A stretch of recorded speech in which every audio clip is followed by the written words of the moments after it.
Well, hello there, fellow geeks and geekettes, and welcome to another video. So this is a micro review of the Book of Boba Fett, Episode 1. I know I'm late, but, life gets in the way, but I eventually wanted to make a video about that because I'm a huge and lifelong Star Wars fan, and I, of course, am one of the people who don't like the sequel trilogy, but who enjoyed The Mandalorian very much.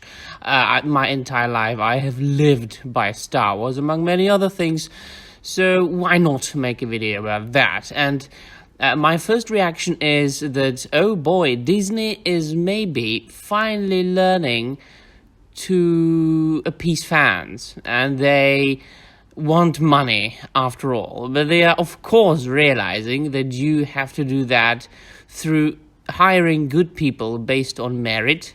So in this case, it's Dave Filoni, Jon Favreau, and Robert Rodriguez, and through nostalgia. Yes, of course, indeed. It doesn't work always, it doesn't work all the time, especially when you spoil it by modern SJW agendas, which in this case is not the case, so that's good. But one of the best things that helps sell the product is nostalgia. And let's be honest, the vast majority of Star Wars fans are males above 25 years old. I am one of them, and so making a TV show about Boba Fett, one of the most popular characters of the Star Wars franchise, is a very clever move.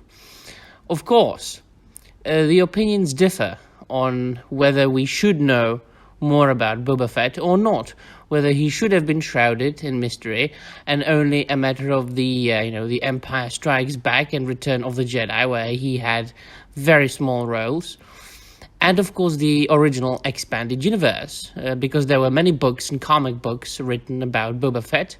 Now, of course, they are called The Legends when Disney established their new canon, but still, a lot of fans do, I am among them, believe in the old canon. And if you are aware of the books and comics that were written about Boba Fett, you know that he survived. You know that he escaped the Sarlacc pit and then continued his own adventures. Now, let's focus on the first episode itself. Now, there were people who were calling this particular episode woke, and they were calling Boba Fett in this particular episode a cuck, which I don't agree with. Pop culture in general today is very much left-oriented and ruled over by the social agenda, all social justice warriors, activists. But not everything is like that. And from time to time, you can find a bright gem, such as The Mandalorian was. And the Book of Boba Fett, so far, the first episode for me is a continuation of that. Now, those people were referring to the fact that Boba Fett, and now some minor spoilers will come, when he was captured by the Tusken Raiders and he escaped in the desert of Tatooine, he was forced to fight a female Tusken Raider, and she defeated him. Well, obviously, can you imagine yourself being in a Boba Fett situation? For a long time, it wasn't specifically mentioned, but he must have been in the Sarlacc for a couple of days at least. So that drained, for a long time, for some time. It's enough for you to get eaten by a huge freaking alien in a freaking pit on Tatooine. So he nearly died there. Then he dug his way up on the surface by himself. And then since then he was forced to fight for bare survival, and he was captured by the Tusken Raiders in desert. And then he was forced to walk through the desert behind Banthas, a long way. So he was extremely weak.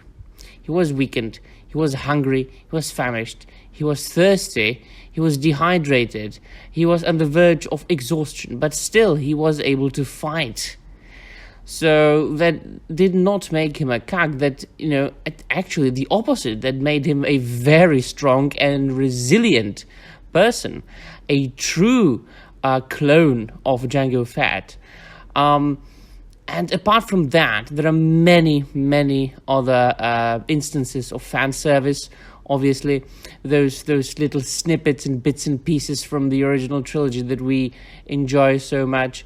The first one that comes up my mind right now, immediately and spontaneously, is the Cantina Band, and they even played a little bit of upgraded version of the Cantina Band main theme, which of course brought a smile on my lips. I enjoy the other characters as well, the Ming-Na Wen's character, for instance, and the Gamorrean guards. I mean, they were cool. One more thing here, practical effects. The same thing they used in The Mandalorian, not very many computer-generated effects, but practical effects, and that pleases my heart. I also love that we've got basically two storylines, or two timelines in which the stories revolve. We've got the main timeline, which is, straight after the second season of The Mandalorian, when Boba Fett takes Jabba's throne. And then when he finds himself in a Bacta tank, because, he lies there to be healed, he dreams, and he's dreaming about his past. And that's when the other timeline comes, the flashbacks to the past, right after he escaped the Sarlacc pit. So it's also set in the time of the original trilogy, the Return of the Jedi, which of course means that there is a possibility of some of the original characters appearing in the Book of Boba Fett, either the older version in the present storyline or in the flashbacks. And I'm very, very, very much interested in if they are going to appear there, and who is going to appear in The Mandalorian, in the Book of Boba Fett. Because after all, nobody really expected Luke Skywalker to appear at the end of the second season of The Mandalorian. So I think that we can expect a minor cameos here and there. And that's why I'm very much and indeed looking forward to the next episodes, and I can't wait. And I very much enjoyed the first episode of the Book of Boba Fett. So let me know in the comments down below what you think, my friends, if you've seen it, if you've enjoyed it, and what you think. That'll be all. May the force be with you. Bye.